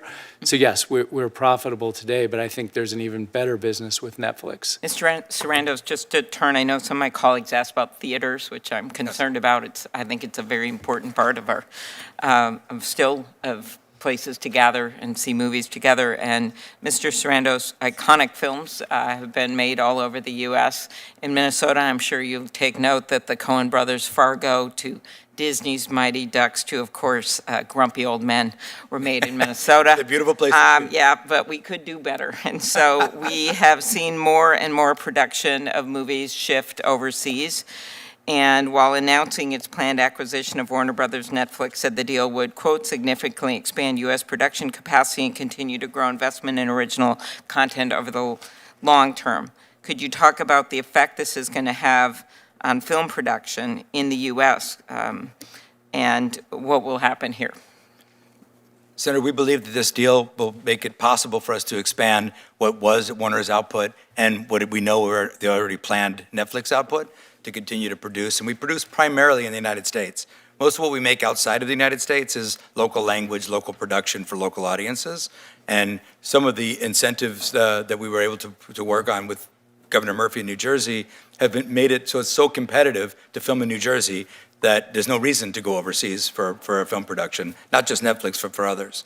So I think we're very vested in creating more American jobs, keeping production in America. I think that we do this better than anyone else in the world, tell stories to the rest of the world, and we want to keep investing in it. Okay, last words, I won't ask a question, but just the importance of a thorough antitrust review of this major mega merger. I continue to believe that we need to update our laws. That's the Calera bill that I have introduced, the Competition Antitrust Law Enforcement Reform Act, just because I think major mega mergers like this should be held to the burden of, do they actually hurt competition or not? And I think that would be a much better way to run things in a capitalist society that believes in the marketplace, but I appreciate both of you coming before us. Thank you. Thank you, Senator. Thanks, Senator Klobuchar. Senator Cruz. Thank you. I want to start by having the record reflect that I'm amazed Senator Klobuchar managed to reference the terrific movie Grumpy Old Men Well, it sort of is relevant to our workplace.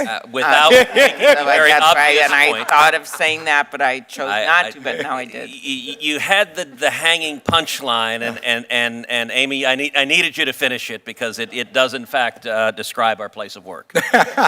See how stories unite us? Cruz can use a movie quote from literally anything to match any situation. It's one of his superpowers. That's inconceivable. All right. This is an $83 billion merger. It's a big deal. Entertainment matters, content matters.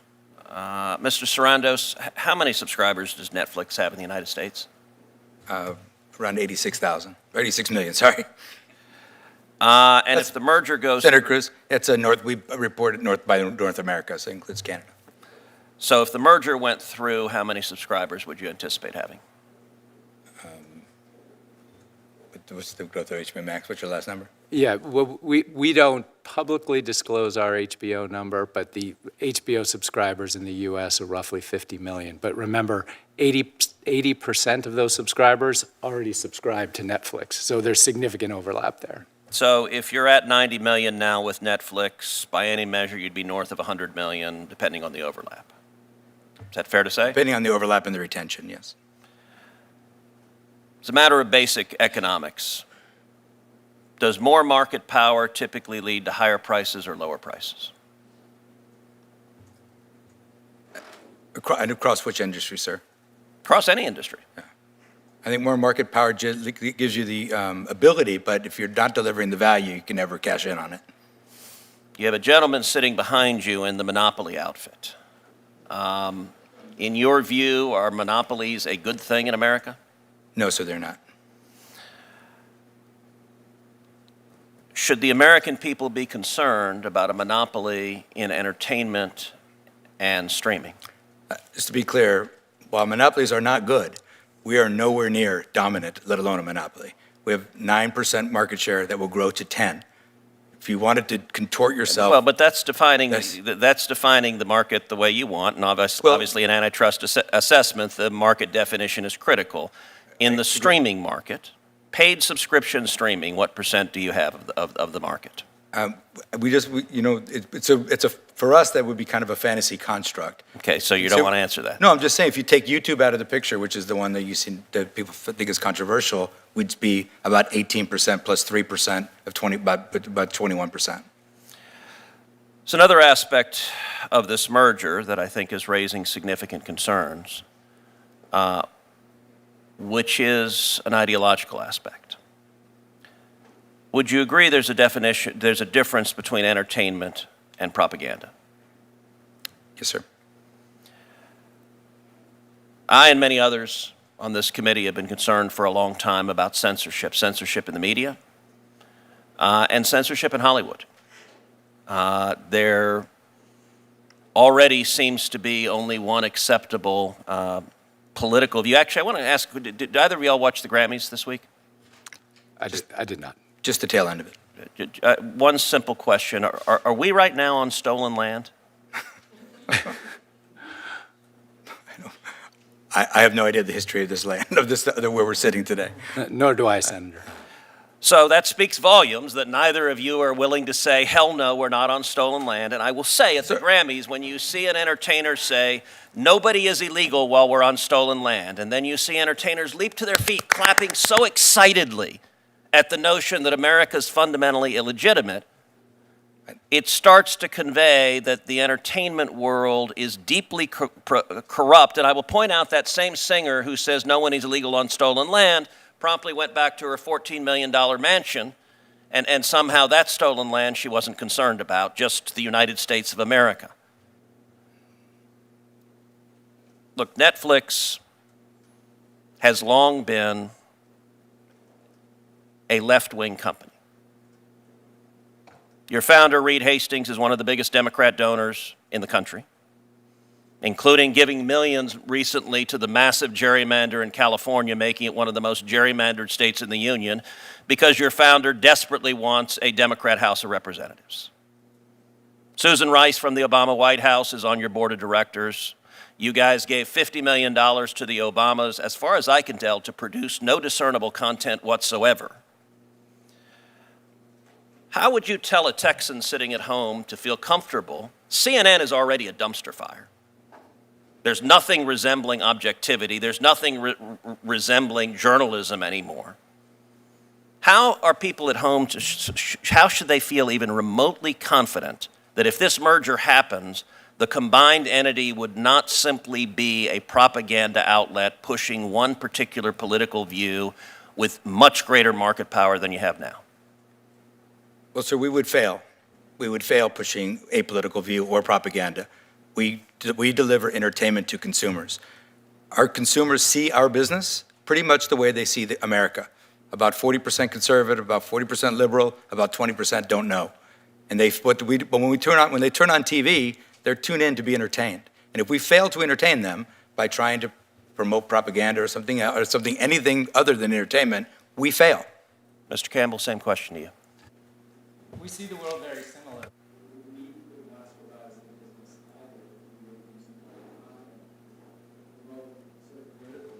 We have a very broad range of content across not only HBO Max, but all of our platforms that we need to appeal to all audiences. Our content ranges from Hard Knocks from the NFL to shows like Deadliest Catch and Gold Rush. It's a very broad collection of programming that represents broad interests across America. You have a wide range of programming on HBO. Name one program that is designed to appeal to conservatives. We don't design our programming to appeal to I can think of a lot that are designed to go to liberals. Name one. None of our shows are designed to go to any political group. They're designed to appeal to... Really, John Oliver's not designed to appeal to a certain group? It's a program that... for which there's... You just said none of your program is. Look, let me ask you, do you think CNN is fair and balanced?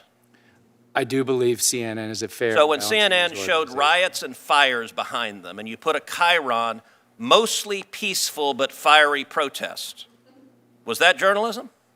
Sir, I'm not involved with CNN, and in fact, they're not part of this transaction, but they have an independent editorial board, they have independent news gathering. We don't direct... They have no independence other than hating Donald Trump, which is why their viewership numbers have plummeted, because they don't actually report news. They instead engage in very biased propaganda. And I will say, the truest words you said a minute ago is when you said with respect to Mr. Sarandos, well, he and I see the world in very much the same way. That is exactly the problem, that in the world of journalism, it should not be propaganda. In the world of entertainment, there is a reason why entertainers who are even slightly right of center get blackballed in Hollywood, writers get blackballed in Hollywood, actors get blackballed in Hollywood. And I've heard nothing today to give me any confidence that this merger would do anything other than make that problem much, much worse. Thank you. Thank you very much, Senator Cruz. All right, Mr. Campbell, I want to go to you for a moment. Warner Brothers, on its official YouTube channel description, lists a few things in terms of its offering. It invites viewers to subscribe for what it describes as follows, quote, movie trailers, clips, and featurettes. But it doesn't say anything in there about full feature-length movies or television series, correct? We provide a significant amount of content to YouTube, including produced shorts. We have television, children's programming. We do not Sure, there's this- license feature films, no. Okay. So, there are some of those things on there, but you would say that's a smaller percentage, likely in the low single digits for Warner Brothers? Oh, it's hundreds of hours of programming that we provide. Oh, no, I don't doubt that. But in the broad scheme of things, in terms of all the content that is displayed through YouTube, it's a small portion, right? I mean, that's not your bread and butter for YouTube. It's not the bread and butter for this. It's a small portion, but it's an important platform for us, yes. Okay. All right. This is good to know. Now, let's. Existence of trans people. Now we're not going to do that. You're free to be here. I was worried, by the way, when Ted was suggesting it was a costume. I had this brief moment. What if it's not a costume? What if that's just the way he dresses? But it's not. After the merger, let's assume for a minute that the merger is consummated, that it doesn't encounter any hiccups, it isn't blocked by mergers or by some other event. Post-merger, imagine that world. Netflix would control Warner Brothers' film and television content library, correct? Correct. Yeah. Netflix, at that point, could choose to do with it what it wants. So despite present intentions, I mean, you're the co-CEO of one of the most successful companies in American history, not just in history, but not just today, but ever. And you've got to be that way because you've been able to adapt to market conditions. You saw that, for example, with you started out as a DVD rental business by mail, and you adapted with technology and changing market preferences, and you saw those things happen. So with changes, you won't be under any binding obligation to license Warner Brothers content to a rival streaming service, correct? We would not be obligated to, but that we certainly would want to. Sure. The business model, again, the price is baked into billions of dollars of revenue from that division of the company. I get that. But there's no contractual obligation. I'm not aware of any legal obligation to do that. Now, intentions aside, because there is no obligation to license that content, you could decide not to. And that I'm sure you would concede would alter the competitive landscape to a degree. It's relevant, is it not? I'd say it would be possible, sir, to make bad business decisions like that, but I hope we would not. So, and likewise, even if you didn't decide to stop licensing to others, you could also make an infinitely dialable, infinitely scalable set of decisions regarding the licensing fee arrangements so as to make it either more or less attractive for others to stream Warner Brothers content. Is that right? I think what we'd want to, it'd be a very competitive marketplace as it is today, and I think what we want to do is make those deals work. No, I understand. You cited the Sony pay TV deal Yes. in your opening remarks. That was a renewal of a deal that we've had for years with Sony. They renewed that deal because it was favorable to them. They liked the terms of that deal. Sure. So, and there was many people bidding for it. I get that. Yeah. I get that. And I just also may, if you don't mind, that pay TV window, I'd say is really exciting because it opens up the value to consumers. Prior to that window, you've got exclusivity to theaters, which comes with a price tag. You've got pay-per-view and digital rental, which comes with a price tag. And then you get it to the subscription model that's included in your subscription at this closer to 35 cents an hour of watching, which makes movie watching much more affordable for consumers. Yeah. And it strengthens I our won't love have you affair. do the math now, but I'll do the math later. Yeah. That's somebody that's a pretty high volume user who's getting it at that rate. But great. If somebody wants to watch that much, that's great. All right, I want to shift to a slightly different but related topic. It's my understanding that it's Netflix's position that this deal doesn't require any kind of divestiture or other remedy in order to address any anti-competitive concerns. Is that correct? Is that still your position? It's our position, but it's going to ultimately be up to the Department of Justice. Sure. Now, there is a term of art in the industry among antitrust lawyers known as litigating the fix. Litigating the fix sometimes involves a technique whereby one takes a deal, they take it all the way to the altar, and sort of right before you reach the altar, you say, oh, wait a minute, we've got to fix, just to add on to show how magnanimous we are. We don't think there was a problem with it anyway, but just to show you how much we mean that, we're going to make some divestitures or slap some of our own conditions on this voluntarily, just to make clear that we're the good guys, we're the good folks. We want a pro-competitive marketplace. Now, if it's your position that no fixes are necessary, can I assume that you won't be litigating the fix here? I'm sorry, Senator, it's premature to talk through it. Right. Have you pre-litigated the fix? Sometimes, as I understand it, litigating the fix is something that's actually not only conceived of, but more or less arranged privately prior to the consummation of the deal. And it's known all along, and it's not a surprise to anyone inside the company, at least among those who've been negotiating the deal, that they're doing that. Do you have any of those arrangements here? There's been no discussions about that I'm aware of. Okay. Now, Netflix and Warner Brothers are both among the largest buyers, the largest acquirers, payers, whatever you want to call it, of creative labor in the industry. Is that, would you agree with that statement? Sounds right. I mean, if you think about it, what we spend on programming, we spend so little on sports, so most of it is creative versus some of the other networks that might spend competitively. They're also spending a great deal on sports. Well, by the way, you plan to spend $20 billion a year in production. Are you aware of any other producer who spends more than that? Well, we spend, on the entertainment side, we spend roughly $12 billion, and I know, we have a very competitive industry. When you look at Disney, clearly, they're spending more than we are. Paramount, Universal, we're all spending in the same general range. Same ballpark. Okay, that is a fair amount of money. I mean, that's almost as much as my colleagues will earmark in a particular spending bill, but it's an enormous sum of money. So post-merger, again, fast forward, let's imagine a world in which you don't encounter any other hiccups, nobody backs out, nobody's blocked, and the merger happens.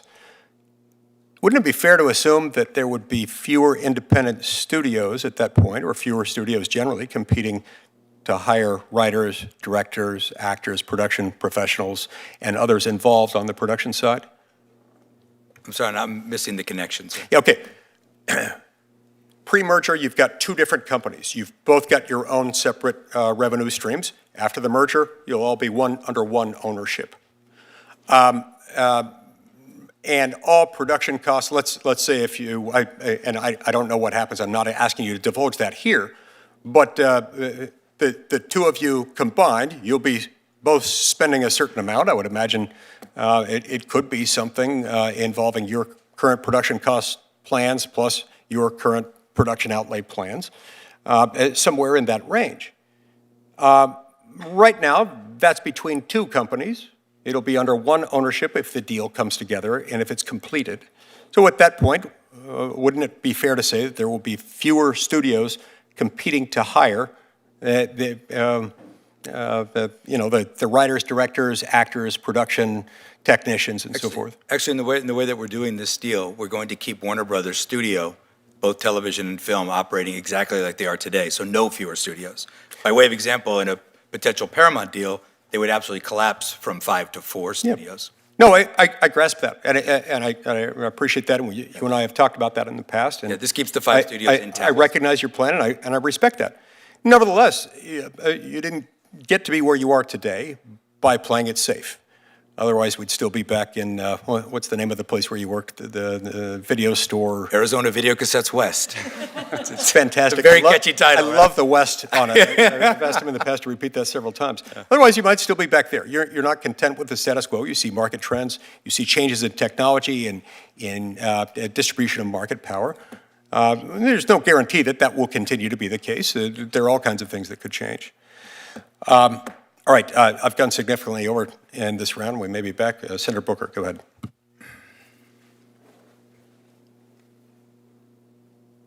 Thank you, Mr. Chairman. Mr. Campbell, it was reported that Mr. Sarandos met with President Trump on November 24th and discussed Netflix's bid to buy Warner Brothers at length.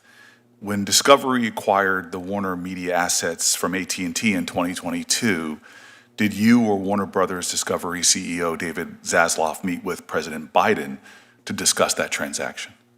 I'm not aware that there was any such meeting, no. Have you or David Zaslav met with President Trump to discuss this transaction? No, we have not. Do you think there's anything inappropriate about meeting with the President of the United States to discuss a transaction?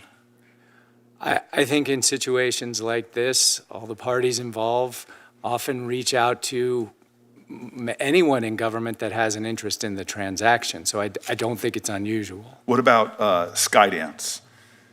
They were able to close a deal with Paramount last year, right around concurrent with the time that they paid President Trump $16 million to address the president's grievances about a 2024 60 Minutes interview with Vice President Kamala Harris. Does that strike you as appearing improper?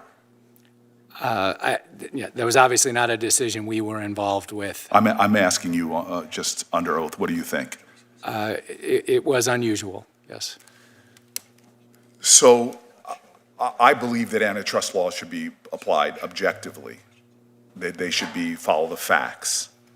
But we're in an unprecedented, or you might call it, as you used your word, unusual environment right now, where we see private organizations from universities, law firms, we're seeing corporations begin to come and make deals with the President of the United States, whether it's contributions to his ballrooms, whether it's giving him information that he is in this deal, then goes out and buys stock in those corporations. We're seeing people offer pro bono services. All it seems to be currying favor with the President of the United States, who is exercising, as using your words, unusual sway over these deals. That strikes you as a concern, correct? We are staying focused on the regulatory process. I understand you're staying focused on that, sir, but so many people are staying focused on their narrow concerns, and they're missing the larger erosion of our democracy. Antitrust, as presidents have said in the past, is an erosion of our democracy, of the free markets, of the ideals and the principles that are very much at the center of this hearing. We are, in my opinion, in a constitutional crisis right now when you have a president who is pocketing literally hundreds of millions of dollars from the very people that he is able to make decisions about the destinies of their companies. Mr. Sarandos, it was reported that you met with the President Trump, for more than an hour on November 24th, which was less than 2 weeks before Netflix announced that it won the bidding war to acquire Warner Brothers, within days that the President of the United States bought a significant amount of your stock. The reporting indicates that much of the conversation covered Netflix's bid to buy Warner Brothers, and that you left the meeting with the impression that President Trump wasn't opposed to the deal. What did the president have to say in that meeting about the proposed transaction? Senator Booker, I can't speak to the reporting because I'm not sure what you're referring to, but I will tell you that I have met with the president a few times. We have talked about the state of the entertainment industry in general, production economy, runaway production, the value of incentives, the cost of tariffs, all the different ways that we can protect and create American jobs. I think it's wholly proper for the President of the United States to talk to leaders of industry about the industries that they're running. The deal was not discussed. The merger deal was not discussed at all in the meeting? Of course, he asked for what was going on, how was the deal going. I gave him some general overview of what we were doing, and that was it. It was a very small part of the entire meeting. It was not a meeting specifically to talk about the deal. Did you feel that President Trump wasn't opposed to the deal? I got a feeling the president was very interested in protecting American jobs and American labor and American industry, and that's what we were talking about. You think his intentions in the case of this deal are just noble and objective? I think the president, from my experience, has been nothing but interested in protecting and creating American jobs.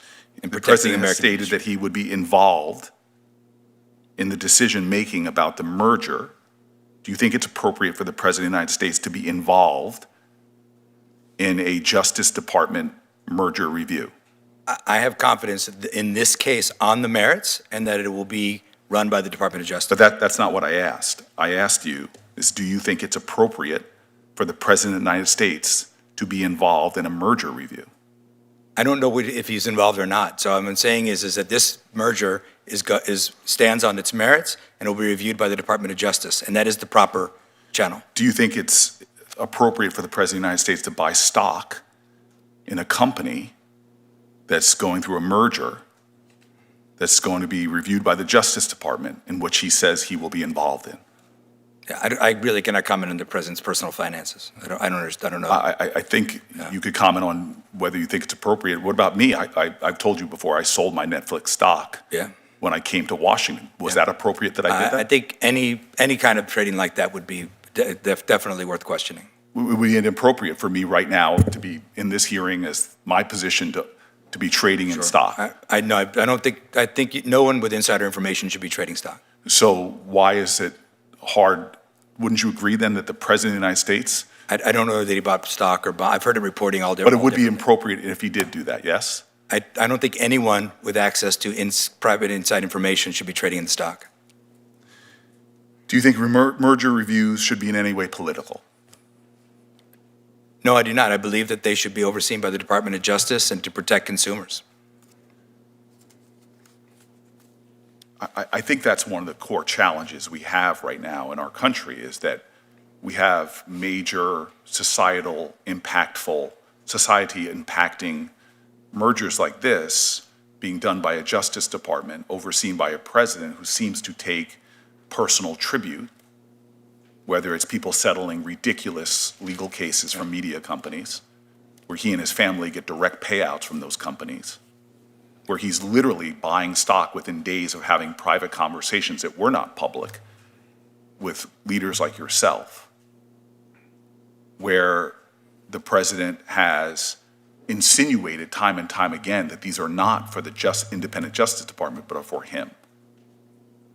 That is clearly happening in the context where we have a corrupt political system where nobody on this dais or the people behind you in the public know whether you've made contributions to political organizations because we don't have disclosure laws that would allow us to even know if corporations like yours are contributing to the very politicians who seem to be wanting to exercise sway over the process.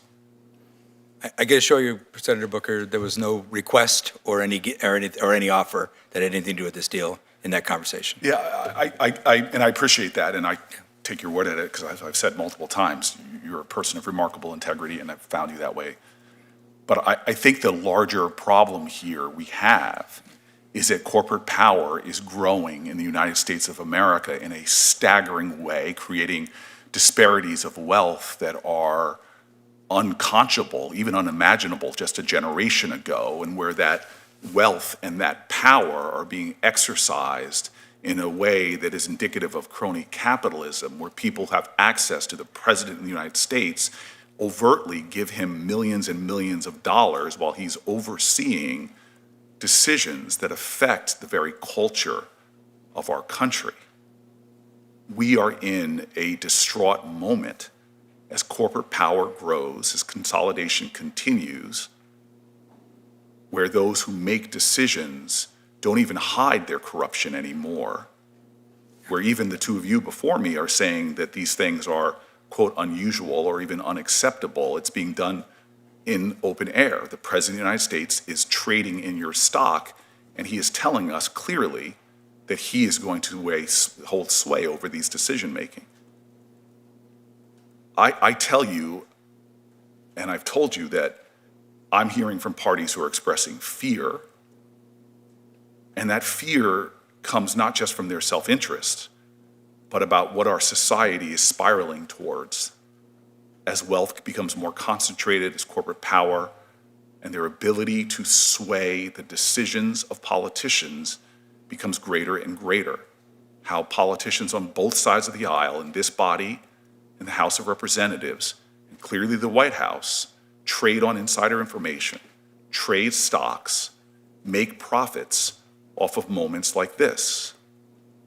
It should anger every American that they want balls and strikes called by a Justice Department.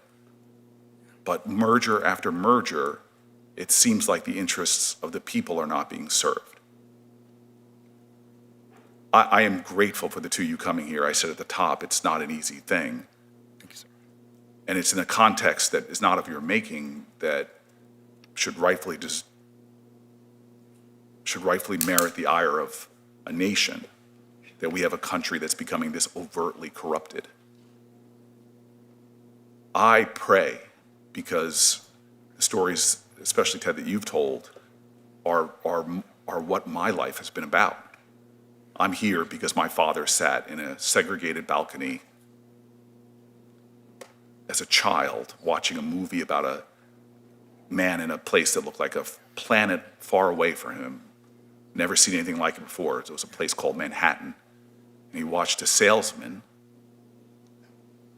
make extraordinary success out of his wit and his strength of personality. And my father said he would never have imagined as that little black boy in a segregated theater would one day be IBM's first black salesman in this whole region, and then literally move his family, move me, a 2-month-old, to New Jersey. And he used to tell me, watch art. Watch the artists. And so my dad grew up in a very different capitalist system than we have right now. IBM back then, their allegiance wasn't just to shareholders. Their allegiance, the stakeholders they saw were their workers, were the communities in which they had plants. The disparities of income weren't what they are now. The corporations weren't considered people by our Supreme Court. They couldn't influence our politics like we see now. And so I just want to thank the chairman. He has been a great partner. I take it at your word, the affirmations you've made today. I worry about our society, though, and I worry about the context in which this merger is going to be evaluated by actors I do not think are independent and that brandish their corruption with bravado, brag about their wealth.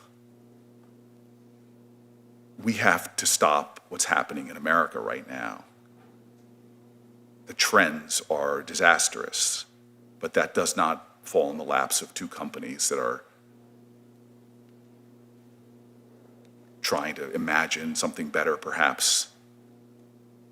So I want to say that there'll be questions from me for the record. I think it's really important that we gather as much information as possible. I do not trust this administration in their evaluations, and I just pray to God that everything that you all hope might come, should this move forward, that you all have attested to, comes to pass, because I remember that one song sung by a patron saint of New Jersey. The poets around here say nothing at all. They just stand around and let it all be. If we lose our poetry, if we lose our art, if we shut out artists, I worry about people like my dad who are now kids looking for some seed of inspiration that can fuel their dreams so that they can create an America beyond that which we can see right now. Thank you, Mr. Chairman. Thanks, Senator. To my knowledge, Netflix isn't in poetry yet, but maybe that's coming soon. Poetry streaming could become a new thing.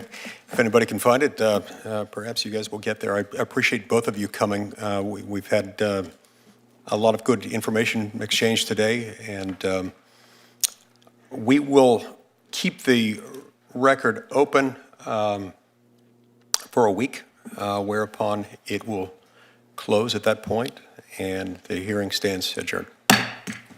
Thank you. Thank you, Senator.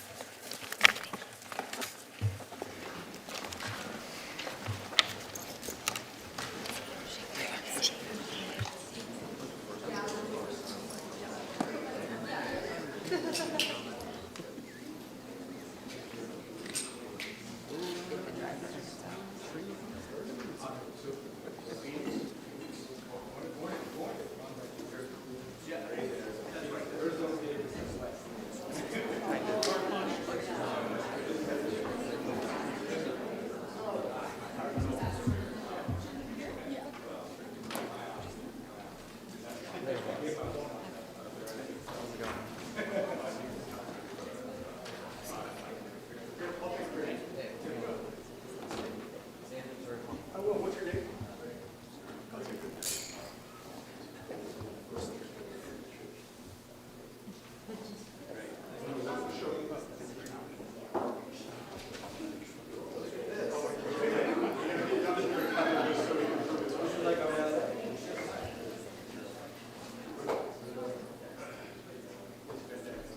you very much.